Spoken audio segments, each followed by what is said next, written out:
ये क्या कर रही हैं आप?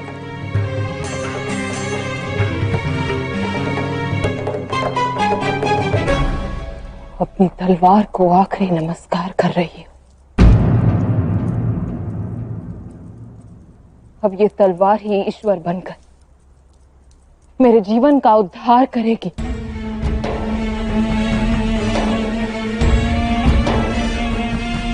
मेरा जन्म आज विफल हो गया।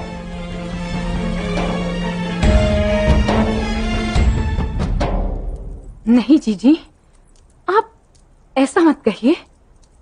तुम नहीं जानती द्रौपदी, मेरा जन्म शस्त्र उठाने के लिए ही हुआ है। फूल सुगंध भी देते, सौंदर्य भी और बीज भी, किंतु कांटा केवल चुभने के लिए जन्म धारण करता है।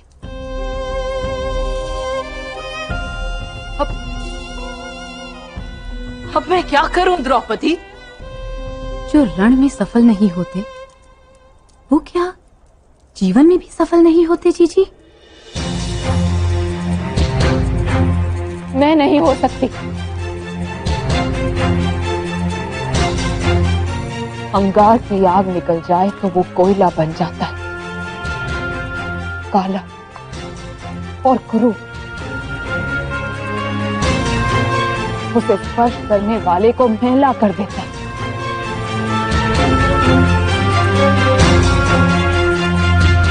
यदि मेरे अंदर की आग बुझ गई तो मैं भी ऐसी ही बन जाऊंगी।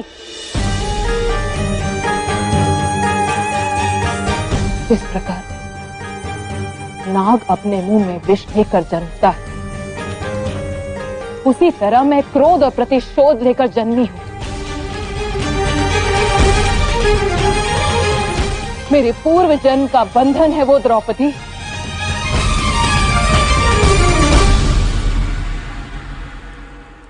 मेरे हाथ में शस्त्र ना हो तो वो क्षण मेरे लिए हताशा से भर जाता है।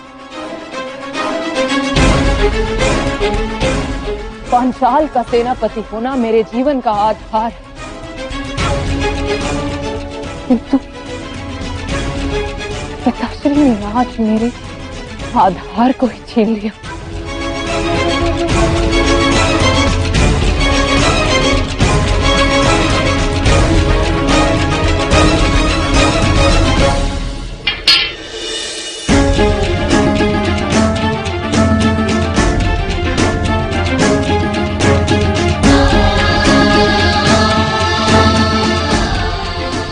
मेरे जीवन भर की तपस्या को व्यर्थ कर दिया।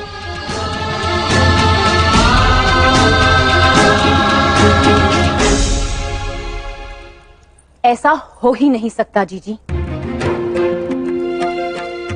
पिताश्री अवश्य आपको सेनापति पद पर फिर से नियुक्त करेंगे।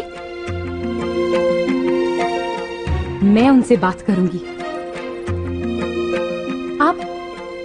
आप चलिए मेरे साथ जीजी, आप चलिए मेरे साथ।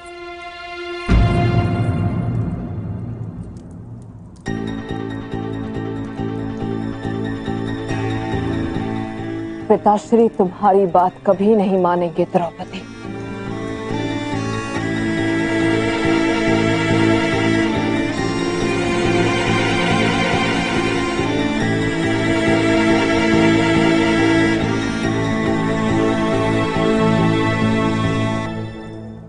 अवश्य सुनेंगे।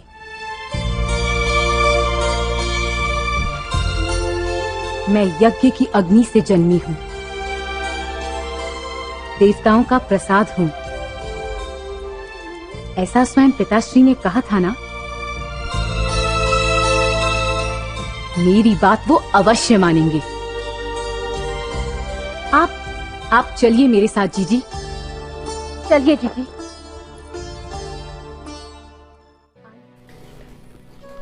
जब महाराज द्रुपद ने शिखंडी को सेनापति पद से निकालकर उनके अग्नि से जन्मे पुत्र धृष्टद्युम्न को सेनापति नियुक्त किया, तो शिखंडी को उनको बुरा लगा उनका हृदय हताशा से भर गया और उन्होंने आत्महत्या करने की सोच ली कि अब मेरा जो जीवन है वो निरर्थक हो गया है।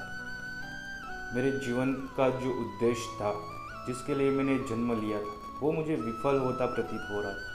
अब मैं जीवित रहकर क्या करूँगी। लेकिन द्रौपदी ने ऐसा होने नहीं दिया, उनको आत्महत्या करने नहीं दी और उनको समझाया कि माना कि आप भीष्म पितामह को ना मार सके, आप युद्ध में हार गए, लेकिन अगर कोई युद्ध में हार जाता है तो क्या वो जीवन में भी हार जाता है। तब शिखंडी ने कहा कि मेरे तो जीवन का उद्देश्य ही सिर्फ शस्त्र उठाना था और अब सेनापति पद से निकाल दिया तो मुझे ऐसा लग रहा है कि जैसे मेरी मृत्यु हो गई हो। मेरे तो जीवन का लक्ष्य ही एक ही है, भीष्म की मृत्यु। शिखंडी ने यह भी कहा कि पुष्प सुगंध भी देते हैं, सौंदर्य भी देते और बीज भी देते हैं, लेकिन कंटक का कार्य सिर्फ एक ही होता है, चुभना। वो कुछ नहीं देते, सिर्फ चुभते। तो मेरा भी वही हाल हो गया। तब द्रौपदी ने कहा कि जो रण में सफल नहीं होते, क्या वो जीवन में भी सफल नहीं होते। तब शिखंडी ने कहा कि मैं नहीं हो सकती, मैं जीवन के बारे में सोच भी नहीं सकती, क्योंकि मेरा तो एक ही लक्ष्य है, मेरे जीवन का एक ही लक्ष्य है, रण संग्राम और भीष्म पितामह का वध। फिर उन्होंने ये कहा कि जो अंगार में से आग निकल जाती वो कोयला बन जाता है, काला, और उसे जो भी स्पर्श करता है वो भी मैला हो जाता है।